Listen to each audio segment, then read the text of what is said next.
Oxford Bookworms, Stage 1. Goodbye, Mr. Hollywood, by John Escott. Read by Danica Fairman.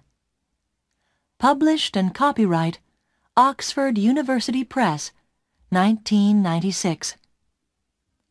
Chapter 1. Mystery Girl.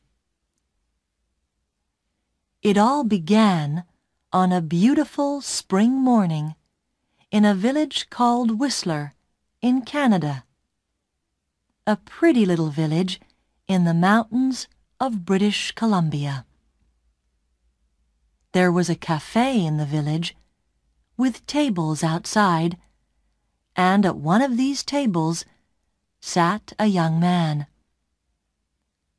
He finished his breakfast, drank his coffee, looked up into the blue sky, and felt the warm sun on his face.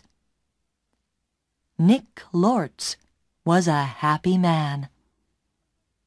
The waiter came up to his table. "More coffee?" he asked. "Yeah, great," said Nick. He gave the waiter his coffee cup.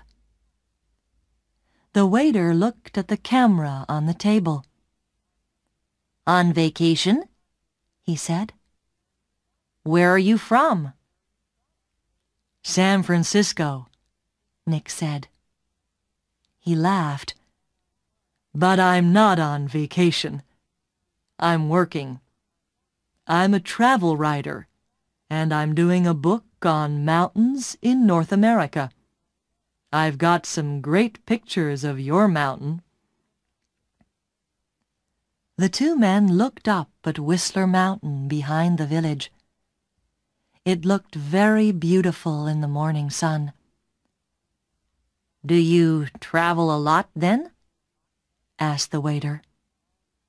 "All the time," Nick said.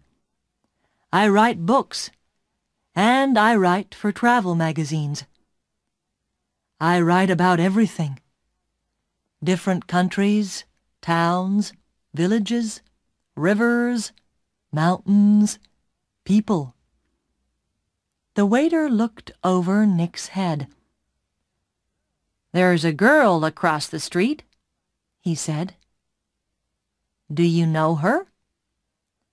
Nick turned his head and looked. "No, I don't." "Well, she knows you, I think," the waiter said. "She's watching you very carefully." He gave Nick a smile. "Have a nice day." He went away, back into the cafe. Nick looked at the girl across the street. She was about 25, and she was very pretty. "She is watching me," Nick thought. Then the girl turned and looked in one of the shop windows. After a second or two, she looked back at Nick again. Nick watched her. "She looks worried," he thought. "What's she doing? Is she waiting for somebody?" Suddenly, the girl smiled. Then she walked across the street, came up to Nick's table, and sat down. She put her bag down on the table. The bag was half open. "Hi, I'm Jan," she said. "Do you remember me? We met at a party in Toronto." "Hi, Jan," said Nick. He smiled. "I'm Nick, but we didn't meet at a party in Toronto. I don't go to parties very often, and never in Toronto." "Oh," the girl said, but she didn't get up or move away. "Have some coffee," said Nick. The story about the party in Toronto wasn't true. but it was a beautiful morning, and she was a pretty girl. Maybe it was a party in Montreal or New York. The girl laughed. Okay, maybe it was. And yes, I'd love some coffee. When she had her coffee, Nick asked, "What are you doing in Whistler? Or do you live here?" "Oh, no," she said. "I'm just traveling through. And what are you doing here?"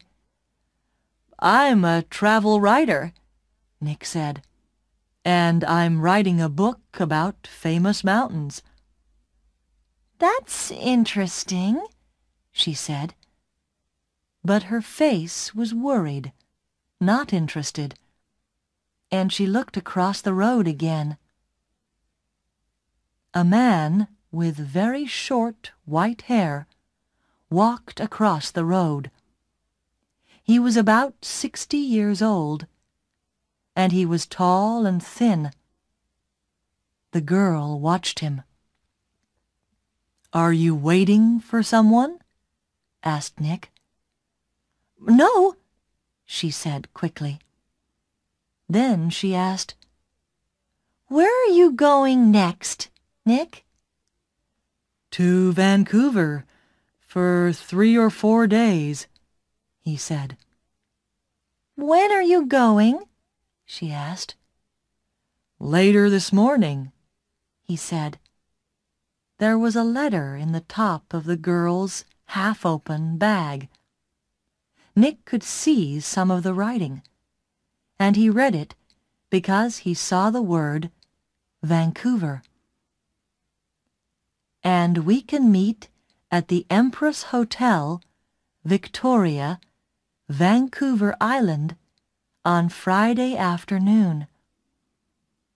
So she's going to Vancouver too, he thought. Suddenly the girl said, "Do you like movies?" "Movies? Yes, I love movies," he said. "Why?" "I know a man, and he loves movies and going to the cinema," she said slowly. "People call him Mr. Hollywood." She smiled at Nick. "Can I call you Mr. Hollywood too?" Nick laughed. "Okay," he said. "And what can I call you?" She smiled again. "Call me Mystery Girl," she said. "That's a good name for you," said Nick. Just then, the man with white hair came into the cafe. He did not look at Nick or the girl, but he sat at a table near them. He asked the waiter for some breakfast.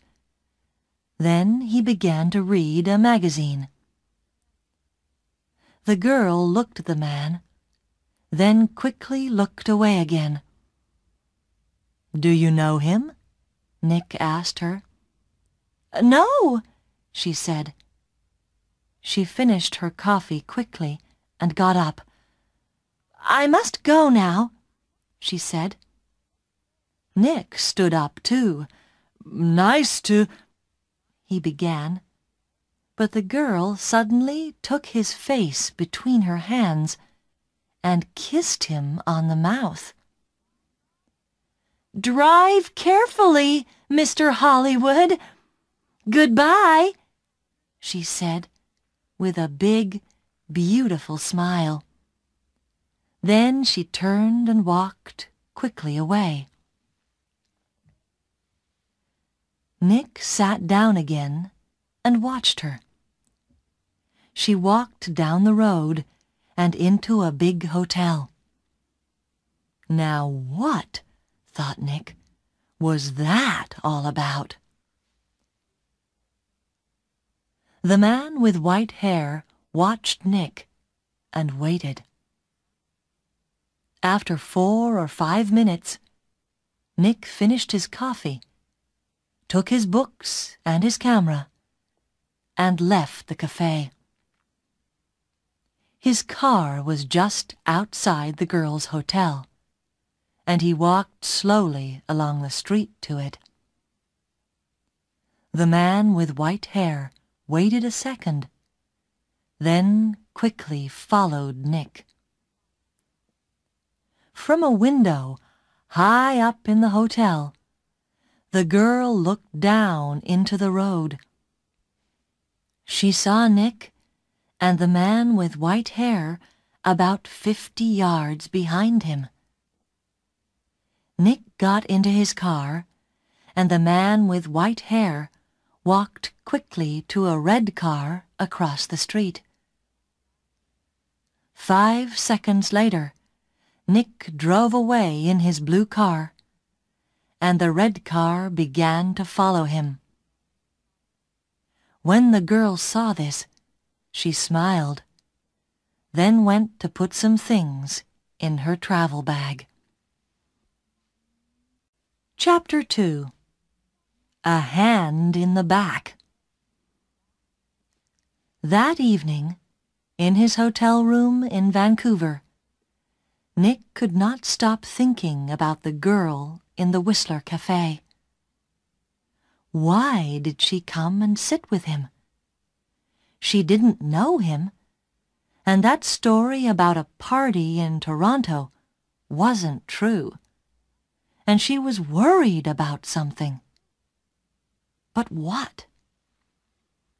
And that kiss!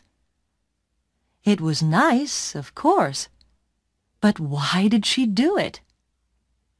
Maybe she liked my face, Nick thought, or my brown eyes.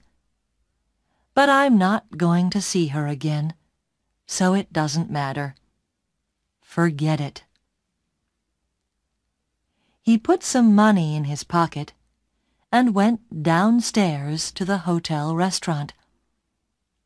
But there were no free tables, so he walked down to Gastown and found a restaurant there.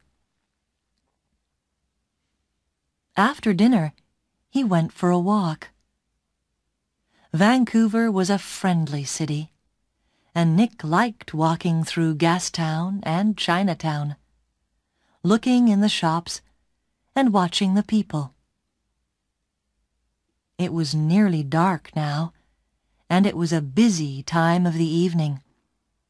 There were a lot of cars and a lot of people.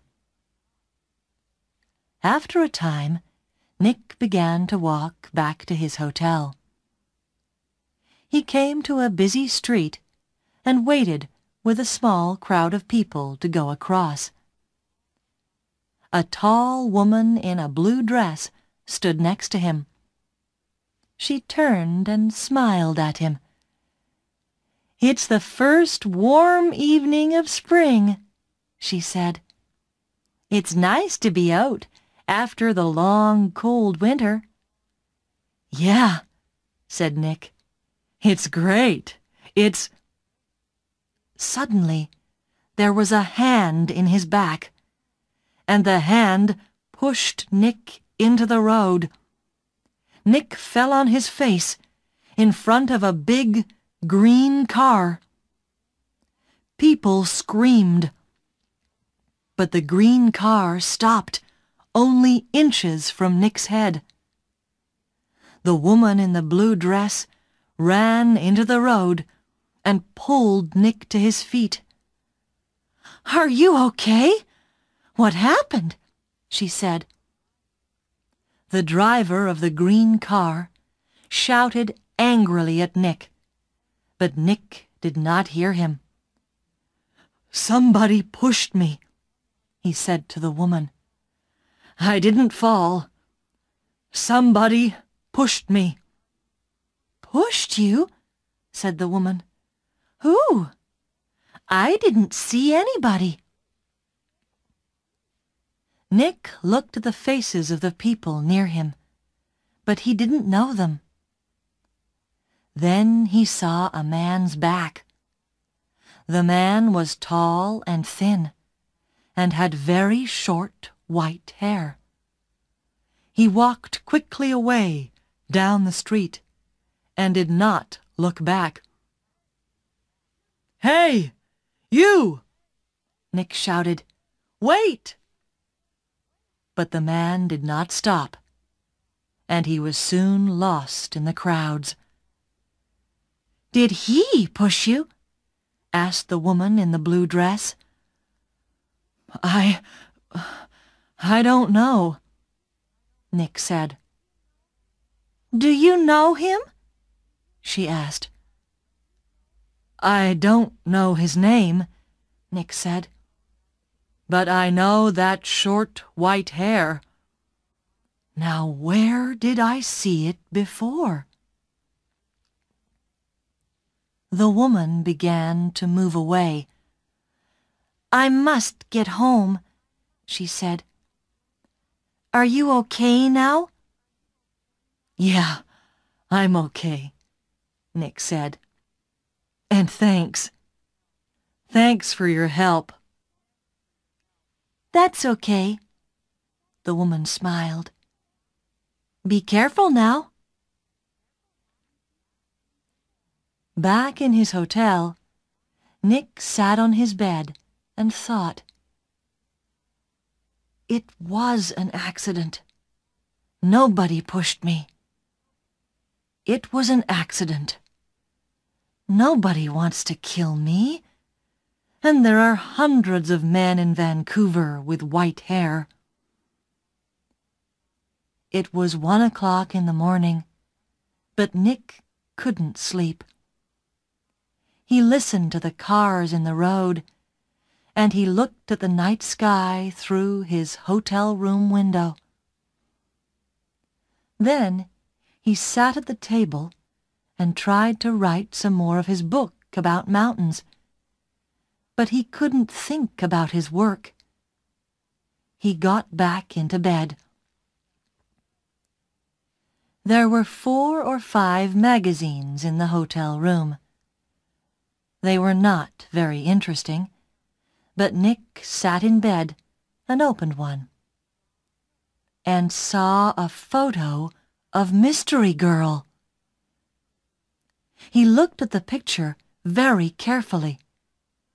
But yes, it was her. Jan, the girl from the Whistler Cafe. She was next to a man of about 50 or 55, and they were in the garden of a big, expensive house. They smiled at the camera, and they looked very happy. Canadian millionaire Howard Hudson and his daughter Meg, it said under the picture, at their home in Toronto. Meg Hudson, not Jan, not Mystery Girl. Meg Hudson, the daughter of a millionaire. Nick read it again. Why did she come and sit with me in the cafe at Whistler? He thought. Millionaires' daughters don't sit with strangers in cafes and then give them a big kiss when they leave. Why did she do it? What did she want? He thought back to the cafe in Whistler and the girl next to him at the table. Then he remembered something. He remembered a man at a table near them in the cafe.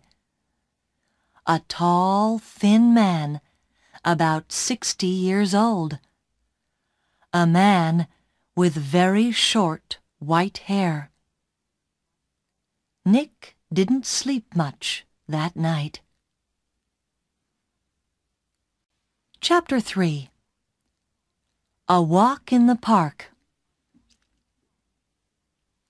The next day was Thursday. Nick stayed in his hotel room and wrote about mountains all morning. Then he drove to Stanley Park in the afternoon. He sat and read a book for an hour. Then he went for a walk under the tall trees. There was nobody here. It was quiet, and he could walk and think. He thought about Meg Hudson and about the man with white hair. Did he know Meg Hudson? Did she know him? He remembered Meg Hudson's last words. "Drive carefully, Mr. Hollywood." Why did she say that? Why did she call him Mr. Hollywood? He didn't understand any of it. Suddenly, he heard a noise. He stopped. That was a gun, he thought. There's somebody in the trees with a gun. There it is again. Then something hit the tree over his head. Somebody's shooting at me, Nick thought. He turned and ran. And somebody began to run after him. Nick ran through the trees. There was no sun in here, and it was half dark. And there were no people. Nobody to help him. I must get to my car, Nick thought. Find some people. The police. He ran on. He could still hear the gunman behind him, so he ran faster. After 3 or 4 minutes, he stopped and listened. Nothing. It was all quiet. Nick was afraid. What's happening? He thought. Why is somebody shooting at me? First a hand pushes me in front of a car, and now somebody's shooting at me. He waited another second or two, then walked quickly back to his car. He was very careful. He looked and listened all the time. But nobody came out of the trees, and nobody shot at him. Then he saw people. Women with young children, some boys with a football, 2 men with a dog. He began to feel better. Nobody can shoot me now, he thought. Not with all these people here. 10 minutes later, he was back at his car. There was a letter on the window. Nick read it. It said, "I'm going to kill you, Mr. Hollywood." Nick drove to the nearest police station. He waited for half an hour. Then a tired young policeman took him into a small room. Nick told his story, and the policeman wrote it all down. "So, what are you going to do?" asked Nick. "Nothing," said the policeman. "Nothing?" said Nick. "But somebody shot at me and—" "Mr. Lords," the policeman said tiredly, "how many people are there in this town with guns?" "I don't know," said Nick, "but you didn't see the gunman. Was it a man? A boy? A woman? color of eyes? Long hair? Short hair? You don't know, because you didn't see anybody. Maybe it was an old girlfriend. Maybe somebody doesn't like your travel books, Mr. Lortz. But what about the man with white hair in Whistler? Said Nick. The girl, Meg Hudson, called me Mr. Hollywood in the cafe, and this man heard her. And now I get a letter to Mr. Hollywood on my car. Who is this Mr. Hollywood? We all want answers to our questions, Mr. Lortz, the policeman said, but we don't always get them. Questions, but no answers. Nick walked out of the police station and drove to his hotel. He was angry and afraid. How did the man with white hair find me in Vancouver? He thought. Did he follow me from Whistler? Is he following me now? Maybe he's staying at my hotel too. In the next room. With his gun. Chapter 4. The Man with White Hair. Nick stopped his car in front of the hotel. He looked carefully before he got out, but there was nobody with white hair near the hotel. He half ran through the hotel doors and went to the desk inside. I'm looking for a man with very short white hair, he said to the woman behind the desk. He's staying here, I think. He's about 60 years old, and he's tall and thin. The woman did not look very interested. There are a lot of visitors in the hotel, she said.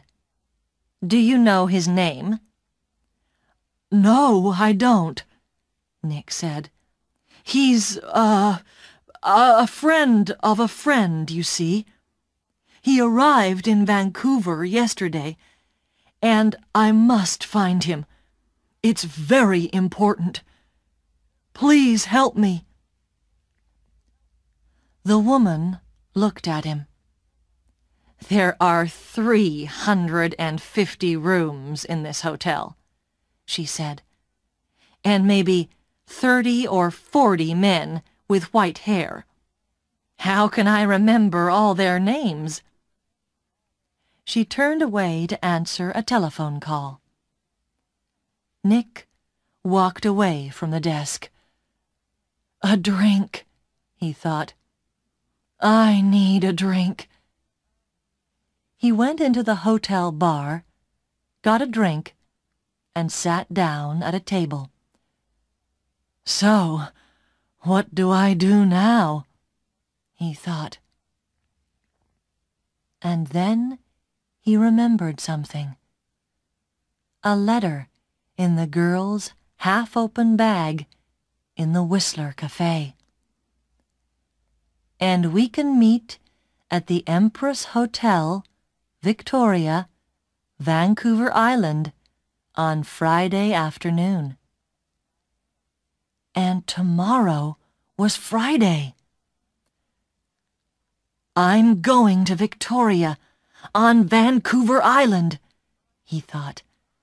To the Empress Hotel. Nick had dinner in the hotel that evening. He finished eating and got up from his table and saw the man with white hair. Nick moved quickly.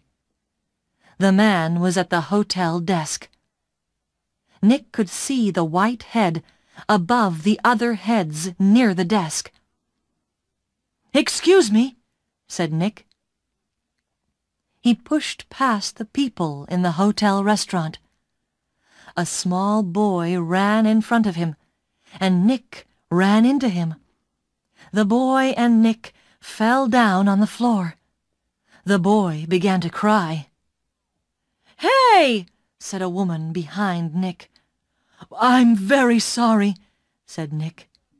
He got up and helped the boy to his feet. "Are you okay?" he asked the boy. "Be more careful next time," said the woman.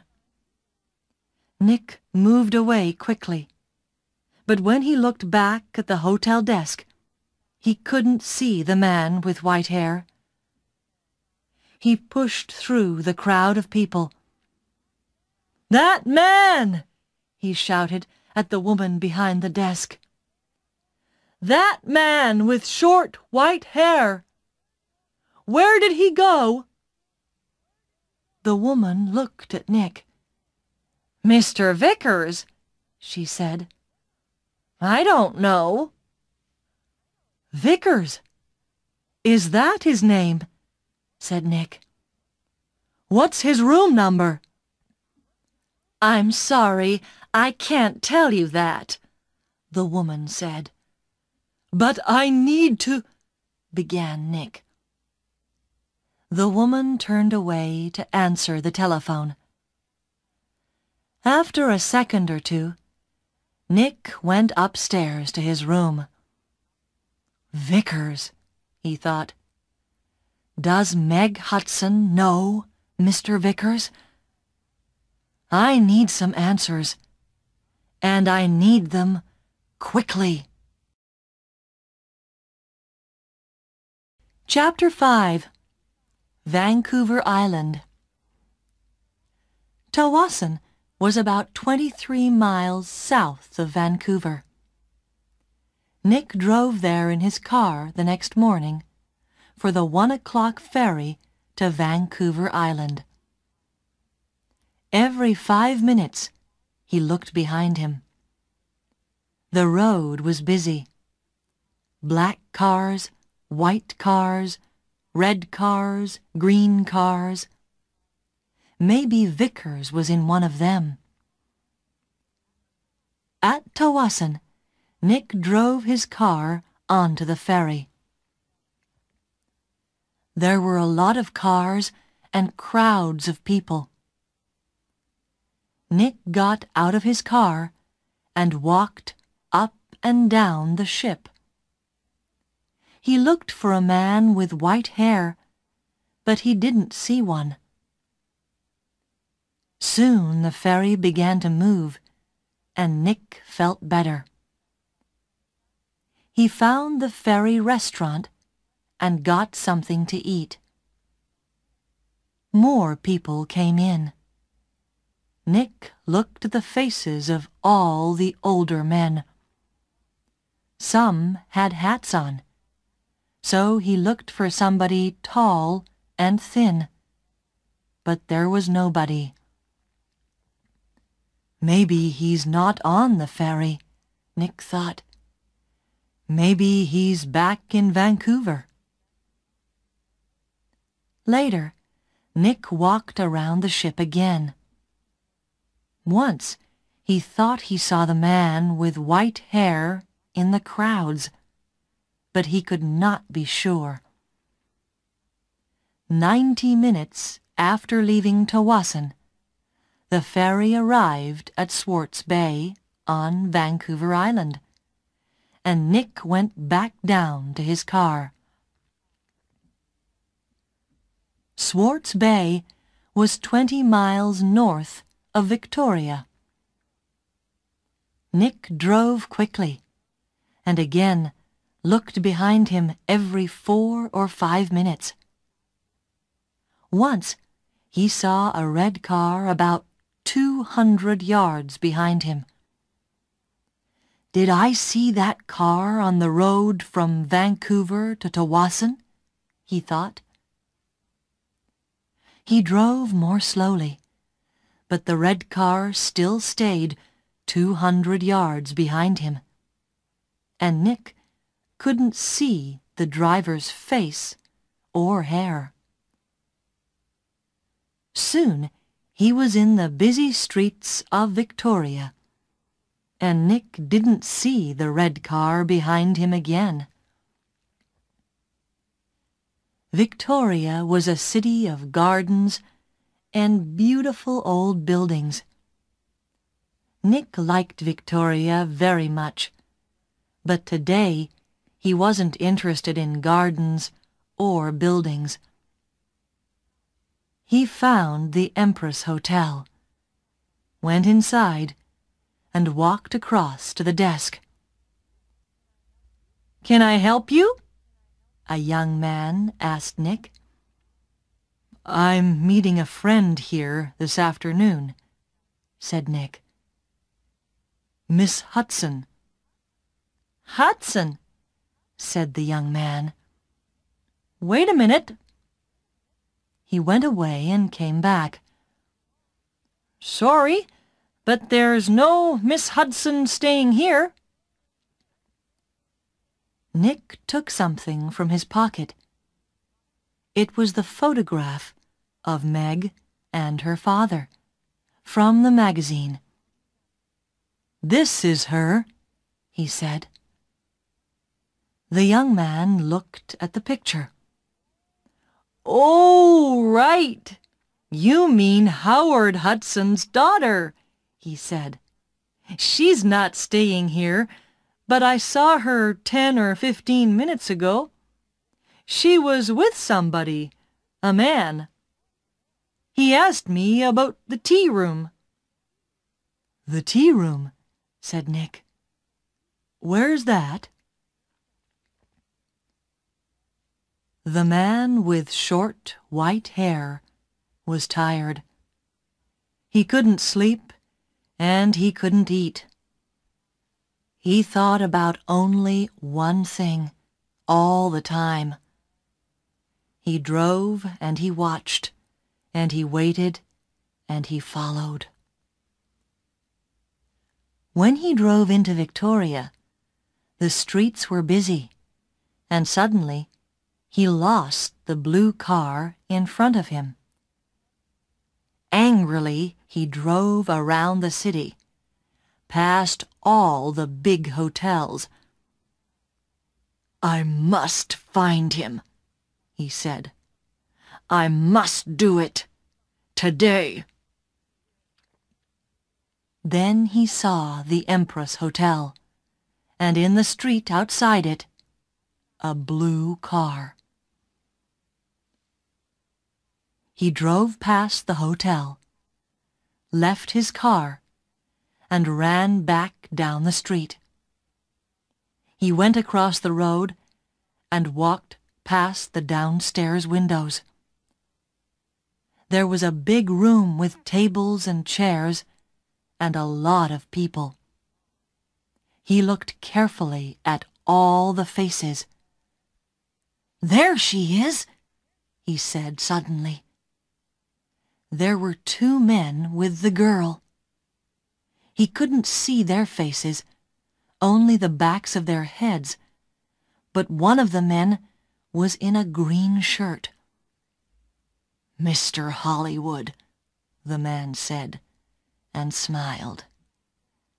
"Goodbye, Mr. Hollywood." People in the street turned to look at him, but the man did not see them. He walked up to the doors of the hotel and put a hand into his pocket. Inside, the gun was cold and hard. Chapter 6. A Tea Party. Nick looked through the doors of the tea room in the Empress Hotel. Meg Hudson sat at a table with a man. The man was about 30, or maybe a year or 2 younger. He was tall and brown from the sun. He wore a white shirt, white trousers, and white shoes. He said something to Meg, and she laughed. She looked very happy. A waiter came up to Nick.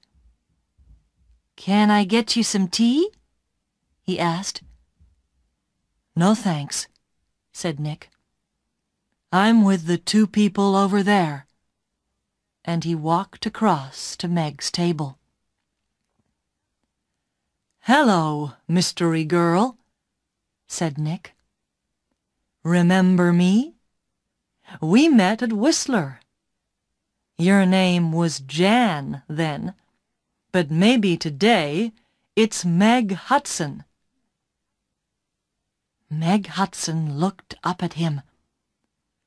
"Oh!" she said, and her face went red. "Who is this, Meg?" asked the man. "This is Nick," said Meg. "He's a writer. Nick, this is Craig Winters." "Sometimes called Mr. Hollywood," said Nick. "Maybe. But how did you know that?" asked Craig Winters. "I guessed," said Nick, "and I think I'm beginning to understand. Can I ask you a question, Mr. Winters? Does somebody want to kill you?" Craig Winters' face went white. "Kill me? What are you talking about?" asked Meg. "Before I tell you, answer this question, please," said Nick. "You called me Mr. Hollywood in Whistler, and you wanted the man at the next table, the man with white hair, to hear you. Is that right?" Meg Hudson did not answer at first. Then she said quietly, "Yes." "Why?" asked Nick. "I wanted him to follow you, and not me." "Why?" Nick asked again. "I think he's a detective," said Meg. "And I think he's working for my father. I saw him soon after I left Toronto. He followed me." Meg put her hand on Craig Winters' arm. "My father doesn't like Craig. A month ago, he told me not to see Craig again. I'm not happy, and he knows that. I think he guessed that I'm meeting Craig. And now he wants to find Craig and stop him seeing me." "Stop him," said Nick. "Or kill him." "No," Meg Hudson said. "Daddy doesn't—" "The man with white hair pushed me in front of a car in Vancouver," Nick told her. "And he shot at me in Stanley Park." "What?" said Meg. Tell me about this man with white hair," Winters said suddenly. Nick looked at him. "He's about 60, and he's tall and thin," he said. "Do you know his name?" asked Winters. "Vickers," said Nick. Craig Winters suddenly looked ill. Did he follow you to Victoria? Did he follow you here?" "I don't know," said Nick. He watched Winters. "You're afraid of him. Why? Why does this man Vickers want to kill you, Winters?" Before Craig Winters could answer, Meg's face went white. "Oh, no!" she said. Look! Look over there! By the door! Nick and Craig Winters turned to look. At the door of the tea-room stood the man with white hair. He looked up and down the room, and then he saw them and began to walk across to their table. His hand was in his pocket. For a second or two, the three people at the table did not move. Then Craig Winters jumped to his feet. "That's Mr. Hollywood!" he screamed. "That man there!" And he pointed at Nick. The man's hand came out of his pocket with a gun. "This is for Anna!" he shouted.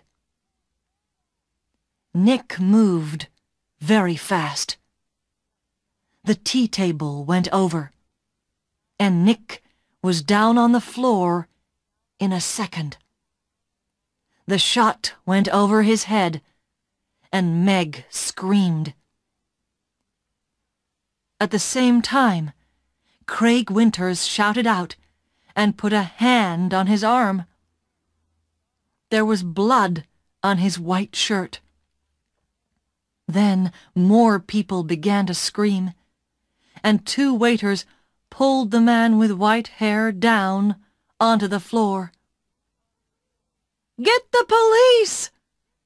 somebody shouted.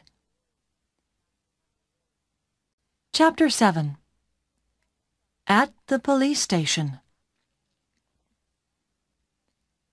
It was 7:30 p.m. Nick and Meg were in a room at the police station.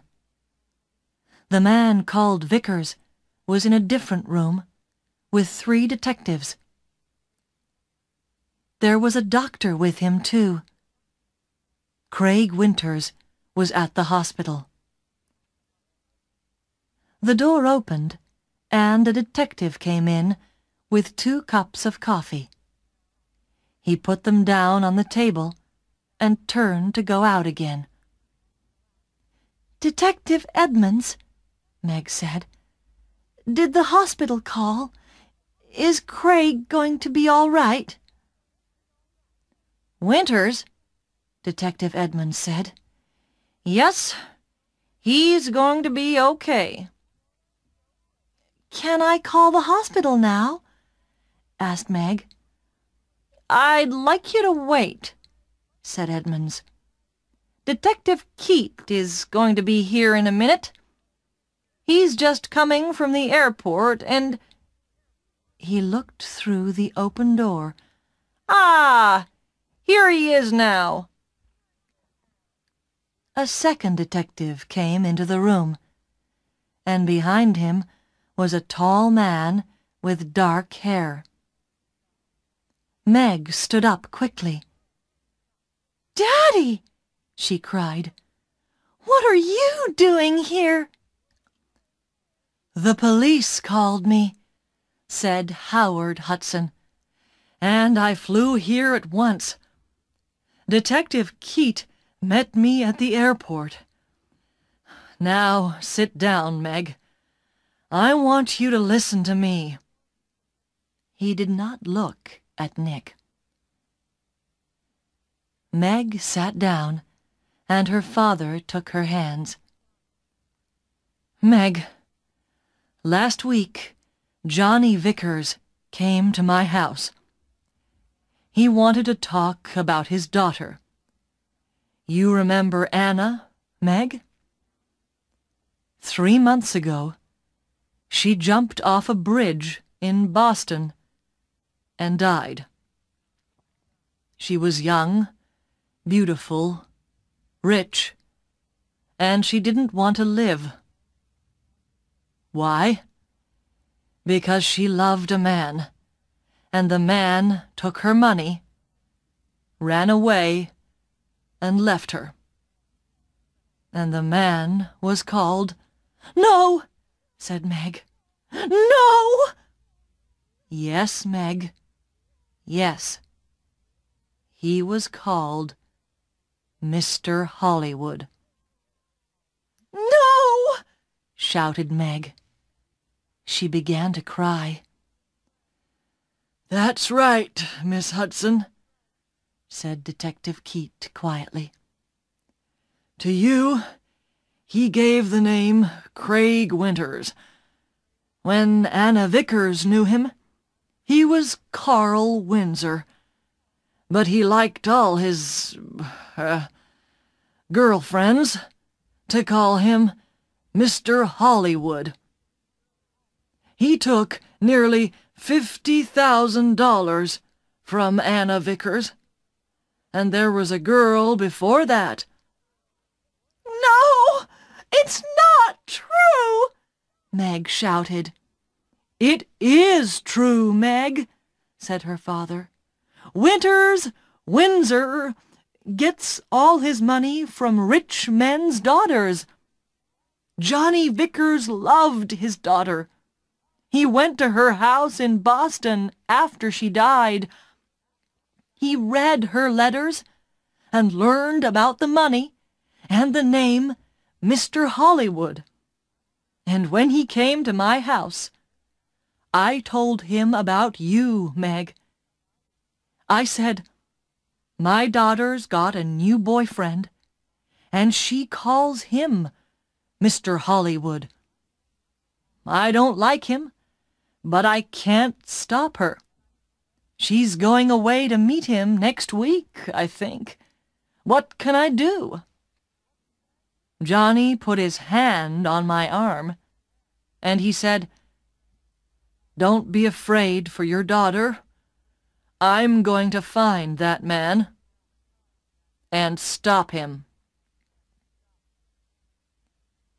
Meg said nothing. Her face was very white. For a minute or two, nobody spoke.